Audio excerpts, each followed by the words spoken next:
একেবারে টানা আলোচনা হয়েছে অনেকখানি।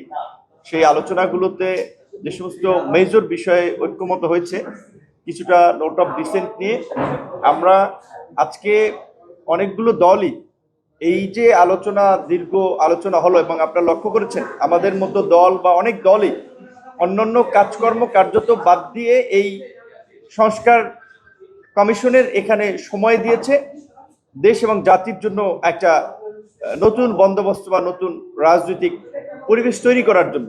তো এই দীর্ঘ আলোচনার পর এইটা যদি এই কমিশন কিছুটাই বাস্তবায়ন করতে না পারে, তাহলে তো এই আলোচনারই কোনো মানে ছিল না। রাজনৈতিক দলগুলো যদি ক্ষমতা এসে বাস্তবায়ন করে, তাহলে ওই প্রেস ক্লাবে, রিপোর্টার্স ইউনিটিতে, সভা, সেমিনার আমরা এগুলো ডিসকাস করতাম, যারা ক্ষমতাসীন তারা বাস্তবায়ন করত। যেহেতু এই গণ অভ্যুত্থান আমাদেরকে একটা ঐতিহাসিক দায় এবং দায়িত্ব দিয়েছে, যার ফলেই কিন্তু এই সংস্কার বিষয়গুলোর প্রয়োজনীয়তা নিয়ে আলোচনা হয়ে শেষ পর্যন্ত ঐক্যমতে পৌঁছানোর কমিশন এবং আমরা সবাই মিলে চেষ্টা করেছি, যার ফলেই কিন্তু আমরা অন্তত বেশিরভাগ বিষয়গুলোতেই ঐক্যমতে পৌঁছেছি। এই জুলাইয়ের মধ্যে কিংবা 5ই অগস্টের পূর্বে, অর্থাৎ গণ অভ্যুত্থানের বর্ষপূর্তিতে আমরা যে জুলাই ঘোষণাপত্র এবং সনদের দাবি জানিয়েছিলাম, আমরা আজকের আলোচনায় যেটা মনে করি, জুলাই সনদের জন্য হয়তো কিছুদিন সময় লাগতে পারে। কারণ এখনো আজকে পর্যন্ত যেই আলোচনাগুলোতে ঐক্যমত পৌঁছেছি আমরা, সেগুলো শেষ পর্যন্ত একটা শীট আকারে আমাদের সামনে আরো 1 দিন 2 দিন আলোচনার জন্য সময় প্রয়োজন হবে। কমিশনের আলাপ আলোচনা আমরা সেটি বুঝেছি, কিন্তু জুলাইয়ের যে ঘোষণাপত্র আমরা সেটি 5ই অগস্টের পূর্বে চাই। এবং এই বিষয়ে কিন্তু একটা অনেকে বিভ্রান্ত হতে পারে, জুলাই ঘোষণাপত্র আর জুলাই সনদটা কিন্তু এক না। ঘোষণাপত্রটা হচ্ছে এই আন্দোলন সংগ্রামের প্রেক্ষাপটকে এবং আন্দোলনকে একটা বৈধতা দেওয়া, যেন পরবর্তীতে এইটা নিয়ে ভবিষ্যতে আমরা কোনো সংকটের মধ্যে না পড়ি, আন্দোলনের কারণে অভ্যুত্থানকারী নেতৃবৃন্দকে নিয়ে কিংবা তাদের এই প্রক্রিয়া নিয়ে কেন্দ্র ভবিষ্যতে প্রশ্ন রেজ করতে না পারে।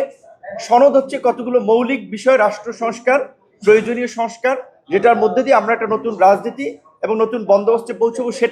সেই সনদের জন্য হয়তো সময় কিছুদিন লাগতে পারে, আমরা সেটা সময় দেব, কিন্তু ঘোষণাপত্রটা আমরা 5ই অগস্টের মধ্যে চাই।